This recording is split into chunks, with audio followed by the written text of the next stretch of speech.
బోరుగడ్డ అనిల్ వీడు అజ్ఞాతం నుంచి ఒక సెల్ఫీ వీడియో రిలీజ్ చేసాడండి. ఆల్రెడీ నిన్న మొన్న నుంచి కూడా జరుగుతుంది వీడి గురించి. బెయిల్ వచ్చిందని ఆ బెయిల్కి వీడు సబ్మిట్ చేసిన ఆ మెడికల్ రిపోర్ట్ ఏదైతే ఉందో మెడికల్ సర్టిఫికేటు అదేమో ఫేక్ అని మాట్లాడుతున్నారు కొంతమంది. నేను విన్నాను. సర్లే 4 నెలలు ఉన్నాడు కదా నోటిదోలకి వెళ్ళొచ్చాడు, ఏదో ఇప్పటికన్నా బుద్ధిగా ఉంటాడు, ఇంకా ఆడికి అర్థమై ఉంటుంది ఈ పాటికి అనుకున్నాను. కానీ ఏం మార్పు రాలేదు వాళ్ళు. సెల్ఫీ వీడియోలో కూడా లేదు నన్ను లోకేష్ గారు చంపేయాలనుకుంటున్నారు, చంద్రబాబు నాయుడు గారు చంపేయాలనుకుంటున్నారు, పవన్ కళ్యాణ్ చంపేయాలనుకుంటున్నాడని హింట్లు ఇస్తున్నాడు వీడు. హింట్లు ఇస్తే వదిలే రకాలండి వాళ్ళు లేపేసి వీళ్ళ అకౌంట్లు వేసేస్తారు. వైసీపీ వాళ్ళు ఏమో అంత ఆషామాషి కాదు. వైసీపీ అనే కాదండి, పొలిటికల్లో ఇది జరిగేవే. వీళ్ళు లేపేస్తే వాళ్ళ మీదకి వెళ్ళిపోద్ది అనుకుంటే లేప అవతల పాడేస్తారు. వీడికి ఆ మాత్రం కూడా లేక ఈడో కూడా పోసాను గడు ఒకడు నన్ను చంపేస్తారని వీళ్ళే ఇంట్లో ఇచ్చేస్తున్నారు. వీళ్ళు ఈసారి కాలు తగిలి ముందుకు పడిపోయి చచ్చిపోయినా సరే తెలుగుదేశం పార్టీ మీదో జనసేన మీదో బురజల్లేద్దామని చూస్తారు. ఇలా ఉన్నారండి పరిస్థితి. అయితే ఈయన మొన్న బెయిల్ వచ్చింది అన్నప్పుడే అనుకున్నాను, సర్లే బెయిల్ వస్తుంది కదా, మరి మన చట్టాలు అలా ఉన్నాయి, ఎవరిని పట్టుకుని వెళ్ళి బెయిల్ రాకముందు వాటికి శిక్షించే విధానం ఇంకా మనకు రాలేదు కదా అనుకున్నాను. అయితే ఈ రోజున ఈ సెల్ఫీ వీడియో రిలీజ్ చేసాడండి. ఈ సెల్ఫీ వీడియోలో చాలా సోది చెప్పుకొచ్చాడు. ఇంతకన్నా ముందు అసలు వీడు గతంలో ఏం మాట్లాడాడో ముందు ఒక ట్రైలర్ వేద్దాం. ఆ ట్రైలర్ చూసిన తర్వాత అప్పుడు మెయిన్ పిక్చర్లోకి వెళ్దామండి. మొన్న వీడు అన్నాడు కదా ఎవడో పోసాని ఏమన్నాడు, నన్ను చంపేద్దాం అనుకుంటున్నారు, నాకు ఆరోగ్యం బాగుంటలేదు, నాకు గుండెపోటు వచ్చేస్తుంది, రకరకాలుగా చెప్పాడు. మరి ఇదే గుండెపోటు అదే గుండె జబ్బు ఉన్న వ్యక్తి ఇలా మాట్లాడతాడండి. పవన్ కళ్యాణ్ నువ్వు షూటింగ్కి వెళ్ళేటప్పుడు వెళ్ళంగానే నీ పిల్లం నీ ఇంట్లో పని వాళ్ళతో అక్రమ సంబంధం పెట్టుకుంది అని ఎవరో చెప్పారు, నిజమా కాదా? ఆ బిడ్డలు నీకు పుట్టలేదంట, పని వాళ్ళకే పుట్టారంట, నిజమా కాదా? తల పట్టుకోకలేదు పవన్ కళ్యాణ్. వెళ్ళి శిక్షించాల్సిందండి. ఎందుకంటే ఇలాంటి వెధవలను చూసి మరో 10 మంది వెధవలు తయారవకుండా ఉండాలంటే ఖచ్చితంగా వీళ్ళకి పడే శిక్ష రాబోయే కాలానికి గుణపాఠంగా ఉంటుందండి. ఇప్పుడు ఈరోజు నాకు గుండెపోటు వచ్చేస్తుంది, నాకు గుండె జబ్బు వచ్చేస్తుంది, నేను లేవలేకపోతున్నాను, కూర్చోలేకపోతున్నాను అని ఏడ్చే ఇదే పోసాని కృష్ణమురళి తనదైన సమయంలో అంటే అధికారం అహంకారం నెత్తికెక్కిన సమయంలో మాట్లాడిన మాటలు ఇవి. అంటే ఇప్పుడు గతంలో అంటే జగన్మోహన్ రెడ్డి గారు పరిపాలన ఉన్నప్పుడు కానీ లేదా ఇప్పుడు మా అధికారం కూటమి అధికారం వచ్చినప్పుడు కానీ ఏ టీడీపీ జనసేన కార్యకర్త అయినా వైసీపీ నాయకుల ఇళ్లల్లో ఉన్న మహిళల గురించి ఎప్పుడన్నా మాట్లాడారా? వైసీపీ నాయకుల పిల్లల కోసం వాళ్ళ పుట్టుకల కోసం ఎప్పుడన్నా మాట్లాడారా? ఇంకా చెప్పాలంటే వైసీపీ అధికారంలో ఉన్నప్పుడు కొంచెం సెటైరికల్గానే మాట్లాడేవాళ్ళం జగన్మోహన్ రెడ్డి గారిని. ఇప్పుడు మేము అధికారంలోకి వచ్చాక జగన్మోహన్ రెడ్డి గారు అని గౌరవించి మాట్లాడుతున్నామండి. ఎందుకంటే ఒకటి వ్యక్తిత్వం వాడు టాప్లో ఉన్నప్పుడే తెలుస్తుంది, వాడి పైన ఉన్నప్పుడే వాడి వ్యక్తిత్వం తెలుస్తుందండి. ఇప్పుడు అందరూ పేదరికంలో ఉన్నప్పుడు దరిద్రంలో ఉన్నప్పుడు అందరూ మంచోళ్ళే. ఒకటి చేతిలో అధికారం ఉన్నప్పుడు, ఒకటి చేతిలో ధనం ఉన్నప్పుడు, ఒకటి చేతిలో బలం ఉన్నప్పుడు ఆడి ప్రవర్తించే తీరే ఆడి అసలైన నైజం. ఇలాంటి దొంగ వెధవలందరూ కూడా అధికారం వస్తే చెలరైపోతారు. మళ్ళీ అధికారం పోతే మళ్ళీ కాలు బేరానికి వచ్చేస్తారు, అంతే చుట్టూ అందపోతే కాళ్ళు. ఏమండి ఇది వీడి చరిత్ర. అయితే బోరుగడ్డ గారి చరిత్ర చూద్దామండి ఒక్కసారి. జస్ట్ 1 మినిట్టే, ఎక్కువసేపు చూపించను. చేతగాని దద్దమ్మ లోకేష్ గారు, నారా లోకేష్ గారు చేతగాని దద్దమ్మ. రే ఇప్పుడు అడగతున్నా మీడియా ముందు, ఇప్పుడు అడగతున్నా. చాలా మంది మాట్లాడుతున్నారు నా కొడక లోకేష్ గా, నా కొడక రే లోకేష్ గా. ఎలిమినేట్ మాధవరెడ్డికి నీకు సంబంధం ఏందిరా? వాడి పోలికలు నీకు ఎందుకు వచ్చినాయిరా? చెప్పు, సమాధానం చెప్పు. నైకోరెడ్డి తాడేపల్లి ప్యాలెస్ నీ అమ్మరే కంటైనర్ ప్యాలెస్ అని కంటైనర్ ఒక్కోరా నువ్వు 5 కంటైనర్లు కావాలి నువ్వు పాదయాత్ర చేయడానికి. పాదయాత్ర చేసిన రోజు స్టార్ట్ సార్ వీళ్ళు మాటలు చూడండి, అందరూ ఇంట్లో ఉన్న మహిళల కోసం పుట్టుకల కోసమే. చంద్రబాబు నాయుడు అయినా వాడి కొడుకైనా ఇప్పుడు దాకా బతికి బట్టగట్టేవాళ్ళ గౌరవ ముఖ్యమంత్రి వర్యులు ఇప్పుడు నన్ను 1 గంట వదిలేస్తే గంటలో లేపేస్తా అని అన్న మాటకి ఇప్పటికీ కట్టుబడే ఉన్నా. గంటలో లేపేస్తాడేనానండి అప్పట్లో.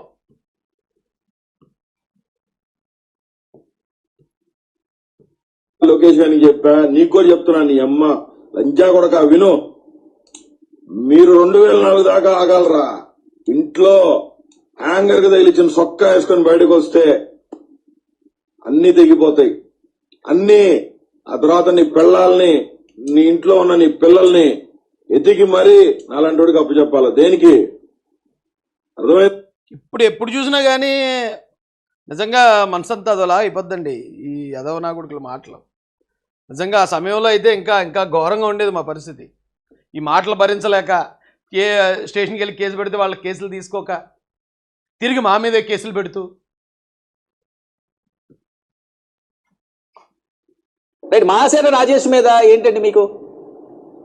ఆడొక కోటండి గాడు, ఆడొక రేపిస్టు, ఆడి మీద ఓటీ షూట్ ఉంది, ఆడొక టైలర్ గాడు, ఆడుచ్చా నా కొడుకు ఎన్ఆర్ఐని దుబాయ్ లో జాబ్ చేసుకునే ఎన్ఆర్ఐ, వీడికి బాగా పరిచయం ఉన్న ఫ్యామిలీ.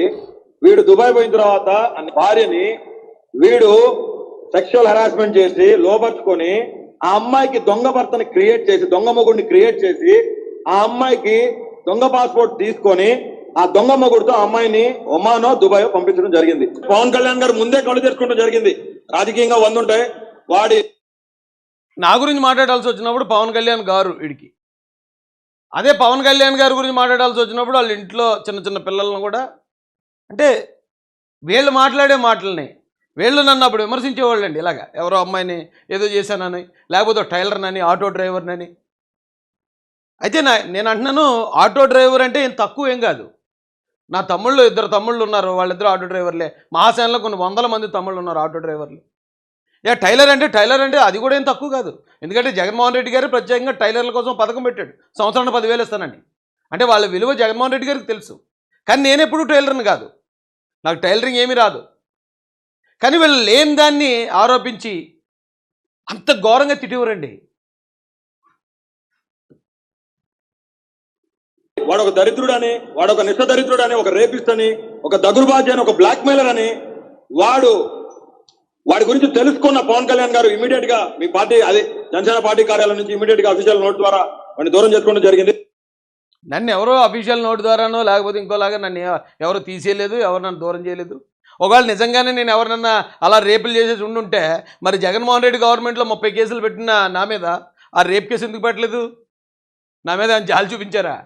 లేకపోతే ఒక అమ్మాయిని విదేశాలకు తరలించారంటున్నారు, అలాంటిది ఏమైనా దొరికితే నన్ను అసలు బయటికే రానివ్వను. మొత్తం ఆ 5 సంవత్సరాల్లో పెంట చేసి పెడతారు నన్ను. ఇలా ఎంత దారుణంగా దిగజారు మాట్లాడేవారండి వీళ్ళు. ఒకప్పుడు రౌడీ షీటర్ గా ఉన్న మహాసేన రాజేష్ కాకినాడ నుంచి పారిపోయి అత్తగారింటి దగ్గర సామర్లకోటలో ఆ పత్తిపాడు అనే ఏరియా గ్రామ పరిసర ప్రాంతాల్లో చిన్న పల్లెటూరులో తలదాచుకుంటున్నాడు. కొట్టి చంపేస్తారు. నాది సొంతూరు ఉత్తరగంచే, నా చిన్న పల్లెటూరే. అయితే పిల్లల చదువుల కోసం కాకినాడలో ఉండేవాడిని. నిజంగా ఇలాంటి బేవర్స్గాళ్ళు చాలామంది అండి. మేము 500 మంది ఇంటికి వచ్చేస్తున్నాం, 1000 మంది ఇంటికి వచ్చేస్తున్నాం అని చాలాసార్లు బెదిరించారు నన్ను. అయినా కూడా ఎప్పుడు నేను వెనక్కి తిరిగి చూడలే. అక్కడే ఉన్నాను ఒంటరిగా. 12 సంవత్సరాలు ఉన్నానండి అక్కడ. 12 సంవత్సరాల్లో వైసీపీ గవర్నమెంట్ దాదాపు 4 సంవత్సరాలు ఉన్నాను, 3 సంవత్సరాలు ఉన్నాను. వైసీపీ గవర్నమెంట్ ఫుల్ పవర్లో ఉన్నప్పుడు ఒంటరిగా ఉండే పోరాడాను. వీడు అనేవాడు ఉత్తరకంచి వచ్చేస్తున్నాను, నీ సంగతి ఎటు తేల్చేస్తున్నాను. ఇప్పుడు ఎంతమంది వచ్చేస్తున్నారు, జీపులు వేసుకుని వచ్చేస్తున్నారు, దూసుకుంటూ వచ్చేస్తున్నారు, రకరకాలుగా బెదిరించేవాళ్ళండి నన్ను. అయితే నాకు ఎక్కడ బాధాకరం అనిపించిందంటే అండి, ఈ ఎదవలు చేసిన ఈ ఆరోపణలు ఏవైతే ఉన్నాయో, ఈ బోరుగడ్డ బొకడాగాడు పవన్ కళ్యాణ్ గారిని తిట్టాడు, లోకేష్ గారిని తిట్టాడు, చంద్రబాబు నాయుడు గారిని తిట్టారు, నన్ను కూడా తిట్టాడు. కానీ కొద్దిమంది అవకాశం వచ్చే సమయానికి ఇలాంటి వాళ్ళు మాటలనే మీరు ఆయుష్ అలాంటి వాడంట అన్నారు. అక్కడ బాధపడ్డానండి. నిజంగా నా మీద మొత్తం 30 కేసులు పెట్టాడు జగన్మోహన్ రెడ్డి. ఇలాంటి రేప్ కేసులు కానీ లేకపోతే ఎవరి దగ్గర ఎక్స్ట్రా ఇలాంటి కేసులు కాదండి, ధర్నా చేశానని కేసు. నువ్వు అంబేద్కర్ పేరు పెట్టకపోతే నీ జెండా, నీ వైసీపీ జెండా తగలబెడతానన్నానని కేసు. నేను పార్టీలో జాయిన్ అవడానికి కాన్వాయ్ వెళ్తే కేసు. ఎక్కడో ఒక దళితుడి పట్ల అన్యాయం జరిగిందని అక్కడ నిలబడితే కేసు. ఎందుకు మరి ఇలాంటి కేసులు పెట్టారు? అంత నేరస్తుని నేనైతే. ఇవాళ రఘురామకృష్ణరాజు గారి దగ్గర నుంచి, చంద్రబాబు నాయుడు గారి దగ్గర నుంచి రోజు ఒక 5,000 10,000 రూపాయలు వెళ్తే వాడు ఒక వీడియో మాట్లాడతాడు. ఒక ఎన్ఆర్ఐ భార్యని లోపరుచుకొని విదేశాలకి దొంగ భర్తను ఒకరిని క్రియేట్ చేసి అమ్మేసిన దౌర్భాగ్యుడోడు. తెన్నంటి వాసాలు లెక్క పెట్టి వీళ్ళందరూ. ఖచ్చితంగా చెప్తున్నాను, వాడు ఏదో చిన్న పదవి ఎక్స్పెక్ట్ చేశాడు. వీడు రౌడీ షీటర్ అని, విదేశాలకు అమ్మాయిలు అమ్ముతున్నాడని. ఈ టైలర్ నాకు పదవి రాపోయినప్పుడు కూడా నేను బాధపడలేదు కానండి, ఇలాంటి పనికిమాలిన అందరికీ వాళ్ళు అన్నది జరిగింది, వాళ్ళందరూ ఆనందపడేలా జరిగిందని మాత్రం బాధపడ్డాను. ఎందుకంటే ఎవడి మీద అయితే నేను పోరాడానో ఆడి ముందే ఓడిపోవాల్సి వచ్చింది, ఆడి ముందే అవమానపడాల్సి వచ్చింది. అందుకని బాధపడ్డాను తప్ప నేనేం జమీందారిని కాదు, మా తాత ముత్తాతలు ఎమ్మెల్యేలు ఎంపీలు కూడా కాదు. అంటే ఇది వీళ్ళ మాటలు అప్పట్లో. ఇప్పుడు వీడి చరిత్ర ఎలా ఉంది, వీడి మాట తీరు ఎలా మారింది చూద్దాం. అయితే నేను ఇంకోటి కూడా చెప్తానండి, జగన్మోహన్ రెడ్డి గారి హయాంలో ఇలాంటి అరెస్ట్ నన్ను కూడా చేశారు. కానీ నేను ఎప్పుడూ జగన్మోహన్ రెడ్డి గారిని కానీ, సజ్జల రెడ్డి గారిని కానీ, లేకపోతే మరో నాయకుడిని అమ్మనాబూతులు తిట్టడం కానీ, భార్యలను తిట్టడం కానీ, వాళ్ళ పుట్టుకల గురించి మాట్లాడడం కానీ ఎప్పుడూ చేయలేదు. కేవలం వేరే వేరే తప్పుడు కేసులు పెట్టారు. తప్పుడు కేసుల్లో విచిత్రంగా అరెస్ట్ చేశారండి నన్ను. ఒక కేసులో అరెస్ట్ చేసి పెద్దాపురం జైలుకి కోర్టుగా హాజరుపరిచేవారు. ఆవిడ ఏం చేసేది, అక్కడ ఉన్న మ్యాజిస్ట్రేట్ గారు పెద్దాపురం జైలుకి రిమాండ్ ఇచ్చేవారు. పెద్దాపురం జైల్లో ఉండేవాడిని. ఇప్పుడు మన వాళ్ళు వెంటనే మరి బెయిల్ పిటిషన్ వేస్తారు కదా, బెయిల్ పిటిషన్ వేసిన వెంటనే ఆ బెయిల్ అక్కడ ఇంకా ఓకే అంటున్నారు అనగానే మరొక పీటీ వారంటే ఇక సాలకోటలో కేసు ఉందండి అని వెళ్ళేవారు.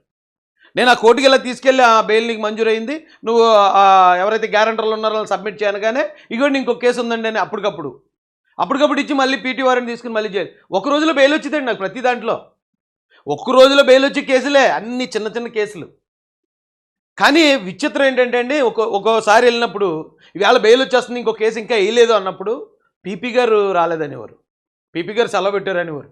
ఇంకోసారి అయితే జడ్జి గారు సెలవు పెట్టారనేవారు. మరోసారి నిన్ను తీసుకెళ్ళడానికి ఎస్కాట్ తీసుకెళ్ళడానికి పోలీసులు లేరనేవారు. అంటే నేను అక్కడికి వెళ్తే బెయిల్ వచ్చేసి నేను బయటకు వదిలేస్తాను. చాలా పకడ్బందీగా చేశారండి. నన్ను కనీసం సంవత్సరం పాటు జైల్లో పెట్టాలి, వాళ్ళ ప్లానింగ్ అది. వాళ్ళ బ్యాడ్ లక్ నా గుడ్ లక్ ఏంటంటే అండి, గుడ్ లక్ అనకూడదు అనుకోండి, కరోనా వచ్చింది ఈలో. కరెక్ట్గా నేను జైల్లో ఉన్నాను. జైల్లో 10 రోజులు ఉండగానే కోవిడ్ వచ్చింది, లాక్డౌన్ పెట్టేశారు. మరో 10 రోజులకి జైల్లో ఉన్న ఖైదీలను కూడా మీరు ఇమీడియట్గా 7 సంవత్సరాల లోపు కేసులు ఉన్న వాళ్ళని ఇమీడియట్గా బెయిల్ ఇచ్చి బయటకు వదిలేండి అని సుప్రీంకోర్టు చెప్పిందండి. అంటే దేవుడు నా పక్షాన ఉన్నాడు, దేవుడు నా పక్షాన ఉన్నాడు కాబట్టి అలాంటి పాండమిక్ సిచ్యువేషను చాలామందికి బాధ కలిగించింది ఆ పాండమిక్. కానీ నా విషయంలో మాత్రం అది నాకు మేలుగా జరిగింది. ఇంకా రేపటి నుంచి కోర్టు మొత్తం లాక్డౌన్ అయిపోతుందనగా ఈవేళ లాస్ట్ బెయిల్ వచ్చేటు నేను బయటకు 22 రోజుల్లో వస్తాను బయట. మరి వీడు దాదాపు 4 నెలల నుంచి ఉన్నాడు లోపల, 4 నెలల పాటు. ఆడు బయటకు రావడానికి ఇప్పుడు దొంగ సర్టిఫికేట్ పెట్టాల్సి వచ్చింది.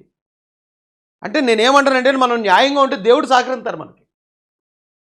దేవుడు మీకు నచ్చిన పేరుతో మీరు పిలుచుకోండి, నాకు నచ్చిన పేరుతో నేను పిలుచుకుంటాను. కానీ ఎవడన్నా ఒకడు నిజాయితీపరుడు అన్యాయానికి గురవుతూ ఉంటే, ఇలాంటి ఆ బాధలకు గురవుతుంటే దేవుడు ఖచ్చితంగా చూస్తాడు. నా ధైర్యం అదే. నా వెనకాల ఎవడన్నా ఉన్నా లేకపోయినా న్యాయం పట్ల ధైర్యంగా నిలబడడానికి నా ధైర్యం అదే. ఈ బొగడగాడు ఏం ఆడుతున్నాడు చూద్దారండి. అందరికీ నమస్కారం. నేను మీ బోరగడ్డ అనిల్ కుమార్. గత 4 నెలలుగా కుటుంబ ప్రభుత్వం నాపై కక్ష సాధింపు చర్యలు చూస్తా ఉన్నారు. ఫిబ్రవరి కక్ష సాధింపు అంటే ఏంటండి? ఇప్పటిదాకా మనం చూసాం వాడి మాటలను, వాడి నోటితోలు ఎలా ఉందో. ఇలాంటి వాడి మీద కూడా కూటమి ప్రభుత్వం కక్ష తీర్చుకుంటుందంట. ప్రభుత్వం 14వ తారీఖు ఇంటర్మ్ బెయిల్ మీద నేను బయటికి రావడం జరిగింది. ఇది వివరణ ఎందుకంటే గత రాత్రి నుంచి ఇవాళ నాకు అనంతపురం బెయిల్ వచ్చే తరుణంలో మళ్ళీ నాకు బెయిల్ రాకుండా చేసేదానికి కుటుంబ ప్రభుత్వం పనిన కుట్ర ఇది. దళితున్నైన నన్ను చిత్రహింసలు పెట్టారు. 3rd డిగ్రీ నన్ను అరెస్ట్ చేసినప్పుడు నేను బయటకు వచ్చిన తర్వాత నేను వీడియో రిలీజ్ చేశానండి. ఇలాగే నేను ఏం మాట్లాడానంటే, జగన్మోహన్ రెడ్డి గారు మీరు నన్ను ఎన్ని కేసులు పెట్టినా ఈ పోరాటం నుంచి నన్ను ఆపలేరు మీరు అన్నాను. నిజం చెప్పాలంటే ఆయన అలా చేయటం వల్లే నేను ఇంకా అగ్రెసివ్ అయిపోయాను, తెగించేశాను. బొక్క ఈవేళ కాకపోతే రేపు, ఈవేళ పోతే రేపు 2వ రోజు. కానీ ఇలాంటి అణిచివేత ఎన్ని రోజులు పడతాం మనం? తెగించేశాను కాబట్టే చివరిదాకా ఎన్ని కేసులు పెట్టినా, రౌడీ షీట్లు పెట్టినా, ఏం పెట్టినా చెప్పి మళ్ళీ ఆలోచన నేను దళితున్నాడు అంటాడు. పోరంపోకేదవా, అలా మీ అమ్మ నాన్న ఎలా పెంచారా నిన్ను? కనీసం క్రమశిక్షణ అని చెప్పారా నీకు? ఇచ్చారు కర్నూలులో. నా వెన్నుపూస L4 బోన్ ఫ్రాక్చర్ అయింది. నా testis right side blood clot అయింది గుట్కాలతో తనటం వల్ల. ఆల్ ఇండియా మెడికల్ సైన్సెస్ వారు నివేదిక ఇచ్చారు. ఆ నివేదికను కోర్టు వారికి సబ్మిట్ చేశాం, హైకోర్టు వారికి. ఈ పరిస్థితుల్లో మా తల్లి అనారోగ్యానికి గురైపోయి డయాలసిస్ చేసి యాంజియోగ్రామ్ చేసిన సెట్ కాని పరిస్థితుల్లో ఆమెకి సర్జరీ చేశారు. 16వ తారీఖు 17వ తారీఖులో సర్జరీ జరిగింది. 14వ తారీఖు నేను ఇంటర్మ్ బెయిల్ మీద రావడం జరిగింది. చెన్నైలో అపోలో హాస్పిటల్లో నా కన్న తల్లికి సర్జరీ జరిగిన మాట హైకోర్టు వారికి. చెన్నైలో మీ తల్లిగారికి ఆపరేషన్ జరిగితే నువ్వు మెడికల్ సర్టిఫికేట్ గుంటూరుకి ఎలా సబ్మిట్ చేసావురా? గుంటూరు డాక్టర్ ఇచ్చిన మెడికల్ సర్టిఫికేట్ ఎందుకు సబ్మిట్ చేసావు? మరి డైరెక్ట్ చెన్నై హాస్పిటల్ నుంచి సర్టిఫికేట్ తీసుకుని ఇవ్వాలి కదా. మేము చెప్పాము, హైకోర్టు వారు దాన్ని విచారించుకున్నారు. రికార్డ్స్ ఉన్నాయి మా దగ్గర. నా తల్లికి సర్జరీ జరిగింది. 14వ తారీఖు రిలీజ్ అయిన నేను 28వ తారీఖు వరకు నేను మా తల్లిగారితో ఉండి 28వ తారీఖున నేను సెంట్రల్ ప్రిజన్ లో ఎక్స్టెన్షన్ బెయిల్ కేసు రాకపోతే సెంట్రల్ ప్రిజన్ లో నేను 4:45 కల్లా నాకు ఇచ్చిన టైం పరిధిలో కోర్టు వారిని గౌరవించి నేను సరెండర్ అవడం జరిగింది. ఆ క్రమంలో మళ్ళీ వెంటనే మరుసటి రోజు నాకు మళ్ళీ ఇంటర్మ్ బెయిల్ రావడం జరిగింది. 3వ తారీఖు నేను రిలీజ్ అయ్యాను. 1వ తారీఖు ఇంటర్మ్ బెయిల్ ఇస్తే నేను 3వ తారీఖు రిలీజ్ అయ్యాను. ఆదివారం కావడంతో అక్కడ స్టాఫ్ కొరత ప్లస్ షూరిటీస్ సరిపోలేదని చెప్పడంతో ఈ క్రమంలో నా తల్లిని నేను ఒక్కడనే కొడుకుని నేనే చూసుకోవాలండి. 5 చెల్లెలు ఉన్నారు, వాళ్ళంతా చదువుకున్నారు, పెళ్లిళ్ళు చేసుకొని సెటిల్ అయ్యారు. వాళ్ళు తల్లిని ఈడే చూసుకోవాలట, ఒకడే కొడుకట, 5 చెల్లెళ్ళు ఉన్నారట. కానీ ఈడు ఎదుటి వ్యక్తుల తల్లుల గురించి నోటుకొచ్చినట్టు వాగుతాడట. ఎదుటి వ్యక్తుల చెల్లెళ్ళ గురించి దరిద్రమైన భాష మాట్లాడతాడటండి. ఎదుటి వ్యక్తుల పిల్లల కోసం వాళ్ళ పుట్టుకల కోసం కూడా మాట్లాడతాడట. ఒరే ఎదవా, నీకు 5 చెల్లెళ్ళు అన్నావు కదా, ఒక్క చెల్లెన్న నీకు గడ్డి పెట్టుంటే ఈవేళ నీ బతికిలాగా కుక్కలు చింపిన విస్తరా అవ్వకపోను కదరా. ఆ చెల్లెళ్ళు నీ వీడియోలు చూసే ఉంటారు కదా. ఎదుటోళ్ళని వాళ్ళ పుట్టుకల గురించి వాళ్ళ భార్యల్ని చిన్న చిన్న పిల్లల్ని నువ్వు దారుణంగా తిడుతున్నప్పుడు అధికార మదంతో వాళ్ళ పిల్లల మీదకి వెళ్తాం. మానసిక రేపిస్ట్ అండి వీడు. జనాల్ని ఇప్పుడు మనం గౌరవంగా బతుకుతుంటామండి. మనం ఎవరిది ఆశించి బతకట్లేదు, ఎవరిని మోసం చేసి బతకట్లేదు. బతకనప్పుడు ఎవడన్నా వచ్చి మన భార్య గురించి మన కూతుర్ల గురించి మాట్లాడితే అక్కడికక్కడే తొక్కు పెట్టి నారి తీసేస్తాం. అవసరమైతే చంపేసి మర్డర్ కేసులు జైలుపోతాం. అంతే తప్ప భరించలేమండి. కానీ ఈ కుక్కలో ఎక్కడో ఉండి మా ఇళ్లలో ఉన్న ఆడవాళ్ళ గురించి దారుణంగా నీచంగా మాట్లాడటమే కాదు, ఒకవేళ కేసు పెట్టిన పోలీసులు తీసుకునేవారు కాదండి ఆ రోజుల్లో. అలాంటి నీతి తప్పిన కుక్కలు ఇవి. 5 చెల్లెళ్ళున్న ఒక అన్న, ఒక్కగానొక్క కొడుకు, తల్లిని చూసుకోవాలంటున్న ఒక పనికిమాలిన వెధవ మాట్లాడాల్సిన మాటలండి అవి. నా తెలియక అడుగుతున్నాను. ఈవేళ వచ్చి నేను దళితుండండి, నాకు 5 చెల్లెళ్ళు ఉన్నారండి, నాకు ఒక తల్లి ఉందండి. ఎదుటోళ్ళు కూడా ఉంటారు కదా వాళ్ళు. ఏ రోజన్నా బోరుగడ్డ అనిల్ గారి తల్లిని కానీ వాళ్ళ చెల్లెళ్ళని కానీ వాళ్ళ భార్యని కానీ ఏమన్నా అన్నామండి మేము? నేను జైల్లో ఉండి ఏమంటే నేను ఎదుటోడి కోసం పోరాడుతున్నాను, నా కుటుంబం అన్యాయం అవ్వకూడదని నేను సెల్ఫిష్గా ఉండేవాడిని.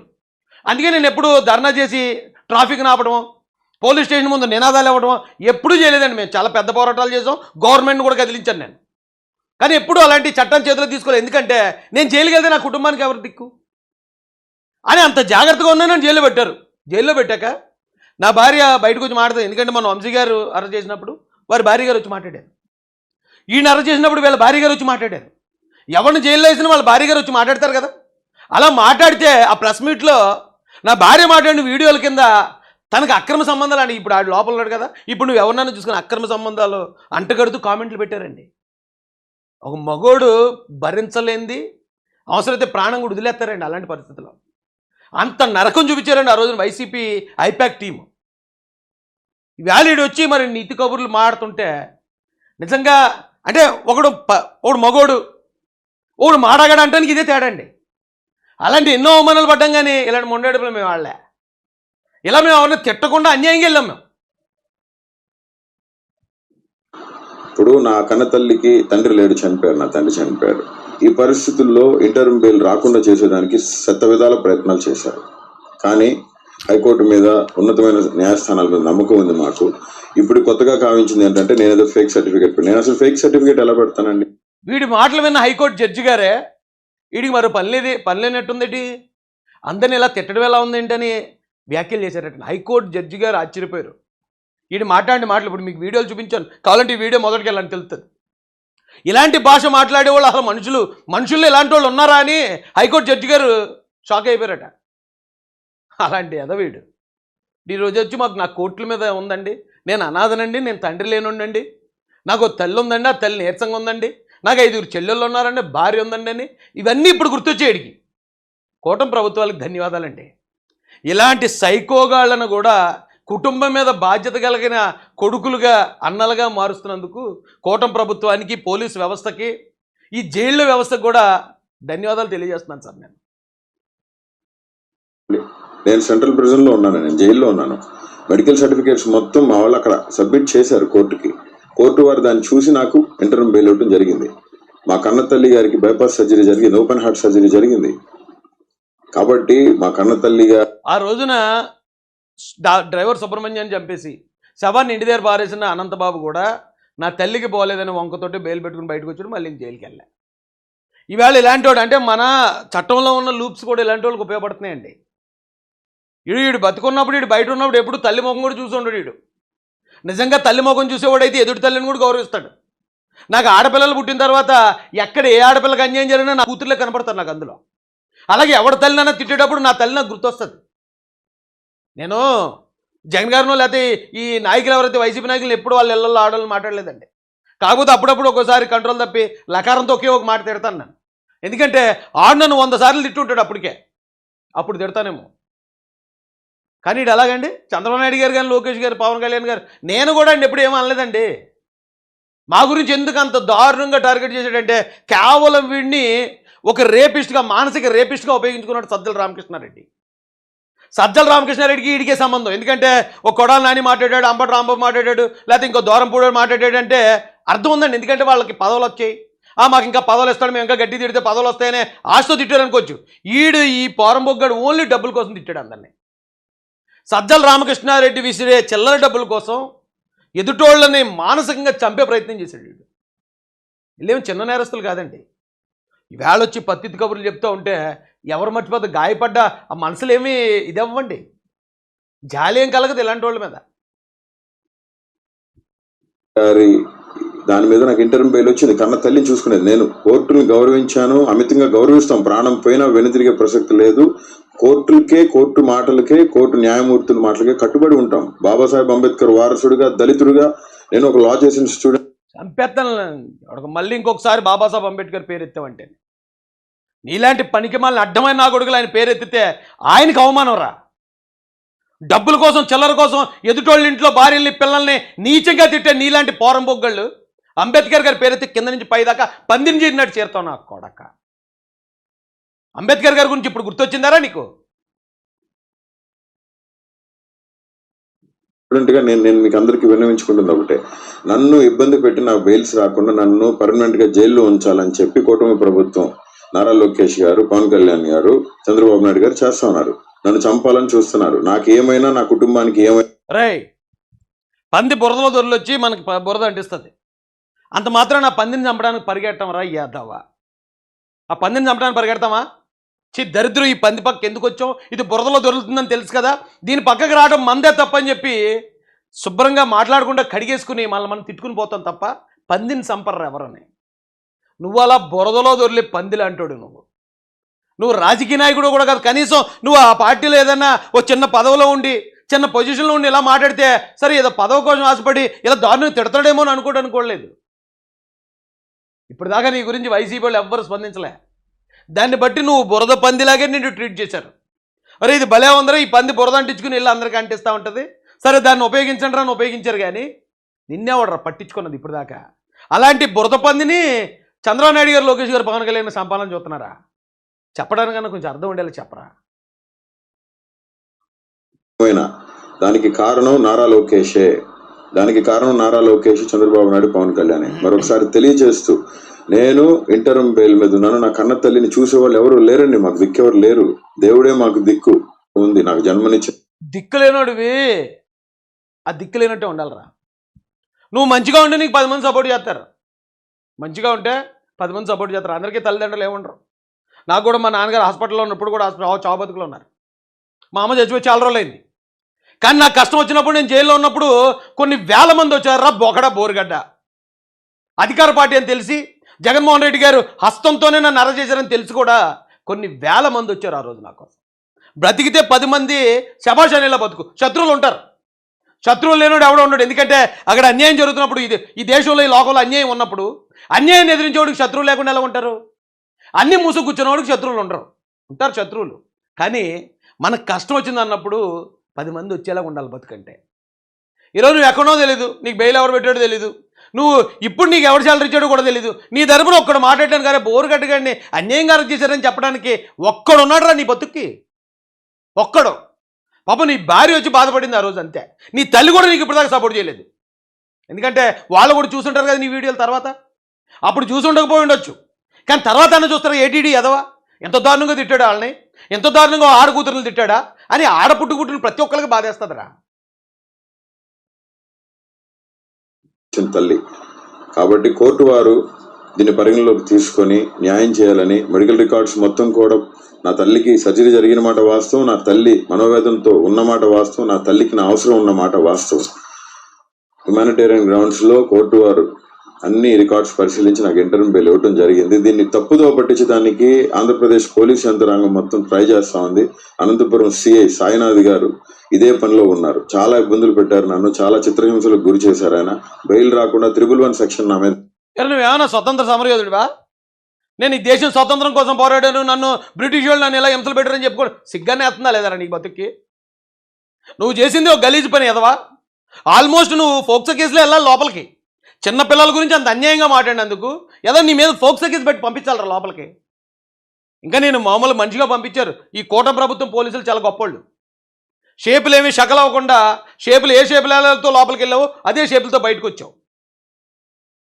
అంత నీచుడువు నువ్వు ఈరోజు పత్తిత్తి కబుర్లు చెప్తా ఉంటే ఆ పత్తిత్తి కబుర్లు వినడానికి ఎవ్వడూ సిద్ధంగా లేడు. కనీసం ఒక్కడు వీడియో పెట్టలేదు నీకు అనుకూలంగా, ఒక్కడు పోస్ట్ పెట్టలేదు నీకు అనుకూలంగా. నువ్వు బతుకుతున్నావు, పెంట మీద కుక్క బతుకుతుంది.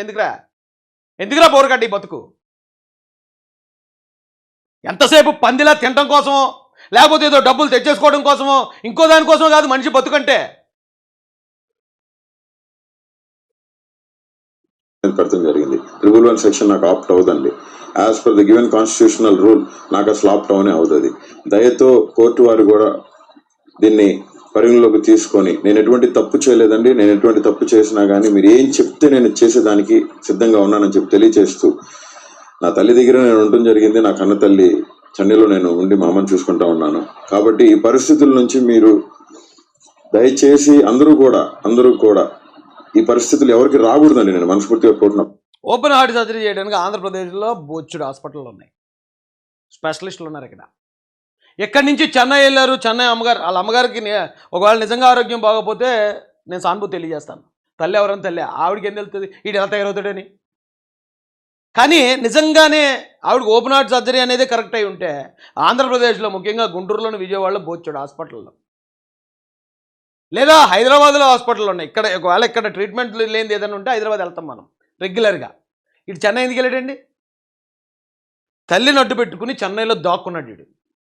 తప్పుడు మెడికల్ సర్టిఫికేట్ ఇచ్చాడు కాబట్టి మళ్ళీ బొక్కలోకి లాక్కెళ్తారేమో నన్నని చెన్నై పోయి చెన్నైలో దాక్కున్నాడు వీడు. అది అక్కడ కథ.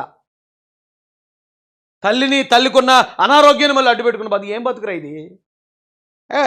వచ్చాం గొడవకు బయటకు వచ్చామంటే ఒక సిద్ధాంతంతో ఒక న్యాయమైన పాయింట్ పట్టుకుని తొడగొట్టి మీసం మెల్లేసి నిలబడాలా గ్రౌండ్లో. పవన్ కళ్యాణ్ గారు ఏదో సినిమా గబ్బర్ సింగ్లో చెప్తాడు, ఒరే వాగేయటం కాదు ఇలాగ అనుకోవటం కాదు, అన్న మాట మీద నిలబడాలి రే, నిలబడాలా. ఆ మాటలో న్యాయం ఉంటే నిలబడతాం. మేము నిలబడ్డాం 5 సంవత్సరాలు. జగన్మోహన్ రెడ్డి గారు లాంటి మా పెద్ద ఆయన మీద నిలబడ్డాం. ఏది 51 మంది ఎమ్మెల్యేలు తిరుగులేని మెజార్టీతో ముఖ్యమంత్రి మీద నిలబడ్డాం డైరెక్ట్గానే.